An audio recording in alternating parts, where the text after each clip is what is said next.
Hello everyone, welcome to yet another session of the daily news analysis by SRIRAM'S IAS, where we take up the important articles from the Hindu newspaper and break them down for our understanding from the examination point of view. So let's start up today's discussion by taking the important articles from the newspaper which appears on our screen. So let's take up the first article for the day. The first article which appears in the newspaper reads, Revisiting the S. Subramanium Balaji versus Tamil Nadu Judgment. Now, which judgment is this and why does this become important?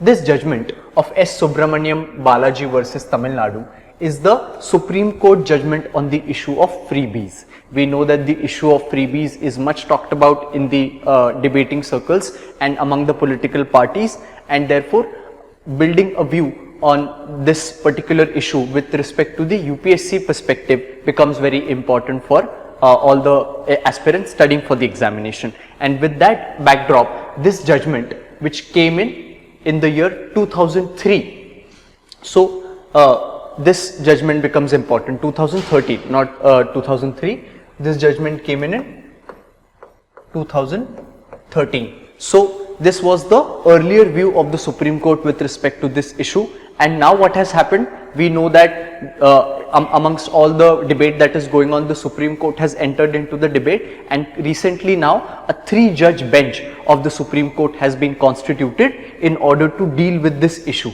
Chief Justice Ramanna, before going, has constituted a 3-judge bench which will be dealing with this issue and which will be deliberating on this issue between the political parties, and it would be a unique juncture wherein the judiciary would be interpreting a political activity or a political move. That is why this judgment will become important, and it will be identifying the issue and drawing a distinction between welfare schemes and doles or freebies, and its previous judgment requires a relook. So therefore, in this backdrop, we'll take a look at what the previous judgment was on this aspect that the Supreme Court held a view on. So which is this judgment? This judgment is the S. Subramaniam Balaji versus Tamil Nadu. Now, what was this case? So since the issue is of freebies, the set of events also started to take place in this backdrop only, wherein in the wake of Tamil Nadu elections, the DMK political party promised free TV sets to its population, to the residents of Tamil Nadu, and for this it was supposed to spend rupees around 750 crores. And obviously this promise of giving free TV sets to the public appealed to the public a lot, and to counter this promise, the rival party AIDMK also promised certain freebies which were quite larger than what DMK was promising, and and in this way started a series of freebies promising between the two parties. And aggrieved by this, a resident of Tamil Nadu, S. Subramaniam Balaji, went to the Madras High Court in order to hold that this practice of giving freebies to the public is a corrupt practice under the section 123 of the Representatives of People's Act. What is this section 123? We'll take a look at it. So he approached the Supreme Court, wanting first approached the High Court, wanting the court to dismiss this practice and to hold that this kind of practice is violative of the constitution and therefore unconstitutional in its practice. So the case was dismissed in High Court initially, and then the petitioner went to the Supreme Court, and the Supreme Court in a division bench, which means that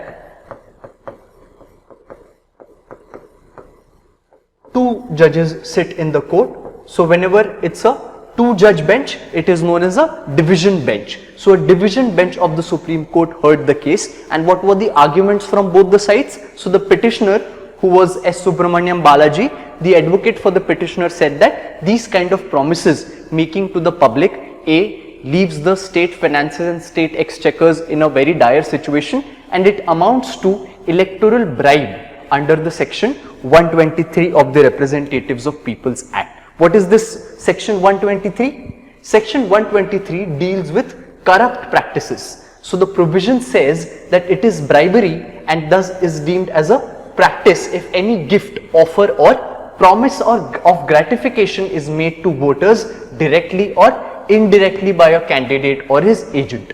So such kind of activities, if a political party or candidate state does in order to lure his or her voters, it is known as a bribery and therefore clubbed under corrupt practices under the section 123 of the Representatives of People's Act. And the petitioner made use of this section in order to hold that this particular practice is a violative practice of the this particular act. And then by promising such services to select population of the state and select people, it also violates the provisions of Article 14, and consequently it also puts a lot of pressure on the state's finances, and therefore the money that should have been used for other purposes is used to give free gifts to the people. And this was the argument made by the petitioner. What was the argument made in response by the state of Tamil Nadu? It said that these kind of practices are not amounting to corrupt practices, and the state is merely implementing the directive principles of state policy. The directive principles of state policy have these kind of provisions only, which say that the state should undertake such activities which increase or which result into welfare of its people. So the state argued that all it is doing, it is implementing the DPSP or the directive principles of state policy to further and to cause the welfare of its people.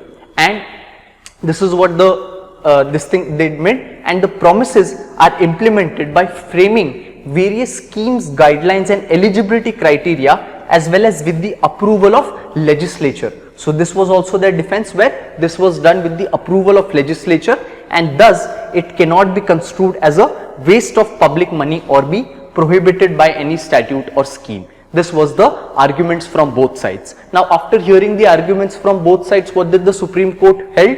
So Supreme Court held in the favor of state of Tamil Nadu, wherein it said that this particular act of promising freebies or promising services and products to its people does not amount to the corrupt practices, and therefore it held that it was directly part of the directive principles of state policy, and to distribute largesse in the form of distribution of color TVs, laptops to the eligible and deserving persons amounts to welfare practices and does not really come under the corrupt practices part. And in what way the state chooses to implement the directive principles of the state policy is a policy decision of the state. So it gave discretion to the state as to how it wants to cause the welfare and what services and offering it wants to make to the people. And this court cannot interfere with such decisions unless it is unconstitutional, right? So it held in the favor of state of Tamil Nadu, but at the same time it accepted that such promises can create an uneven playing field with the dangers to the state exchequers. So it did recognize this danger, that while doing so the political parties might end up harming their finances. So it gave certain suggestions. It gave certain suggestions such as it directed the Election Commission to consult with recognized political parties and frame guidelines. So it has given the, at that point only, it had given the Election Commission the mandate to frame guidelines for the general conduct of candidates and for the election manifesto. And the court said that all of this could be included in the model code of conduct for the guidance of the political parties and candidates. This was the direction given by the Supreme Court in the year 2013 in this particular case. Now, this, from the exam point of view, what we need to know about is the backdrop of this case and the general rationale which this, or the judgment which this case gave, right? So this becomes important now when the Supreme Court will now discuss on this case, and what it says now, the judgment of the previous judgment will become important for the Supreme Court to refer from. So this is what becomes important from this article, and with this let's move on to our next article from the day.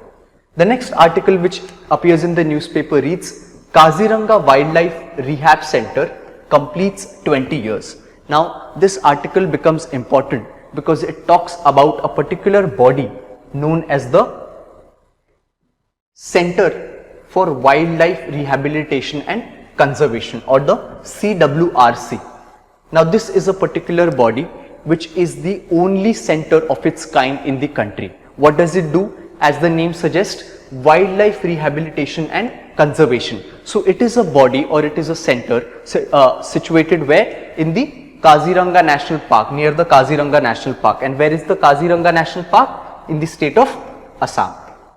So this is a one of its kind center in the country which deals with rehabilitation of the various wildlife species and animals which are harmed by various reasons. So they are treated in this facility and they are rehabilitated to an extent where if they once they get okay, they are also left into the wild for further left into the wild after they are treated well. So therefore this center is an important center and it has completed 20 years. So this becomes important for us from the perspective of our prelims examination, where the mention of this center can come and they can ask it belongs to or it is situated near which of the prominent national parks. So this is situated near the Kaziranga National Park and is established by whom? It is federally run Wildlife Care Department of Wildlife Trust of India. So it is run partly by the Wildlife Trust of India, which functions under the government, and the Assam Forest Department.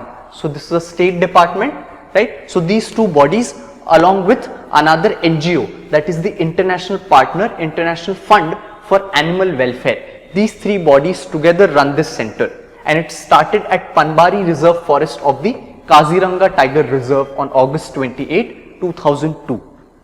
So it celebrates its 20 year of wildlife conservation in Assam. So what is the CWRC? CWRC and its satellite departments have attended 7,532 wildlife cases, about 258 mammals, birds and reptiles in Assam until July 21. So they have treated close to 7,532 animals and various other species and rehabilitated them into the wild once they get okay. So out of these, 22% are mammals, 36% birds and 42% are reptiles, and overall 63.73% of the animals served by the team in Assam have been released back into the wild. So this is a good percentage, wherein majority of the animals, close to 64% of the animals, are released back into the wild once they are rehabilitated. And as I said, this is the only such center of its kind in the country, and therefore it becomes very important from the examination point of view. And in this manner also it becomes a model for the other states to follow for such rehabilitation practices for the wildlife species. And it also, as we see, becomes a splendid example of cooperation between the government and the civil society organization. So as we can see in this institution, the State Forest Department is working, the union body is working, and a NGO, international NGO, is also working. So it becomes a good example of functioning of cooperation between such kind of bodies which belong to government as well as the civil society organization. So this is the vital information with respect to this article, and with this let's move on to our next article for the day. The next article which appears in the newspaper reads, India refers to Taiwan's strait militarization. Now, this particular international news, we have seen that it is developing for the past few weeks, wherein it started when the US House Speaker Nancy Pelosi visited the island of Taiwan, and that escalated the tensions between China and USA and consequently for all the other countries of the world. Right? So this was the point wherein the conflict started brewing. Before this also a lot of events were happening wherein the Russia-Ukraine war had happened. So a lot of intelligence agencies had started to think that even China might do the same thing with Taiwan, and anticipating this was the US House Speaker's visit to the island of Taiwan. Where is this Taiwan strait located? Between the eastern part of China and the island of Taiwan, the strait which separates the East China Sea and the South China Sea. This is the South China Sea. So a strait is a narrow water body which separates two larger water bodies. Such kind of a body is known as a strait. So this narrow water body is known as the Taiwan Strait. And what started happening after the US speaker's visit was that Chinese army started conducting military drills around the island of Taiwan and especially in the Taiwan Strait. And India, as we had taken up in our last discussion on this, India was not really referring to this activity and not countering China face to face. But in a first such situation, India has referred to Chinese activities like this, calling it a Taiwan Strait militarization. Now why has this happened? Because the Chinese vessel, which is this vessel, Chinese Yuan Wang 5. This was the vessel which was recently, this can be said as a military vessel, or which China uses for such military purposes. This was going to dock at the Hambantota port of the which belongs in Sri Lanka. So in the Indian government and the diplomats also sort of protested against this vociferously, because it said that this is not a good move by the Chinese government or the Chinese army to dock such kind of a ship in the Hambantota port, and they registered their opposition in this manner. And then the Sri Lankan government requested this particular ship authorities to not dock, but eventually it did dock at the Hambantota port and stayed there for 6 to 7 days, doing whatever activity, refueling purposes and other things. So this created the point of, again, another point of negative development between the countries of India and China. And in a response to this development, India has now come out voicing its opinion with respect to the China-Taiwan relations and calling it that China is militarizing the Taiwan Strait. So this is the set of events which are happening in the international relations perspective between these countries, which become important for us to see over here, right? So with this, we finish the discussion of the article over here today, and we'll meet again tomorrow with the important articles from the newspaper. Thank you.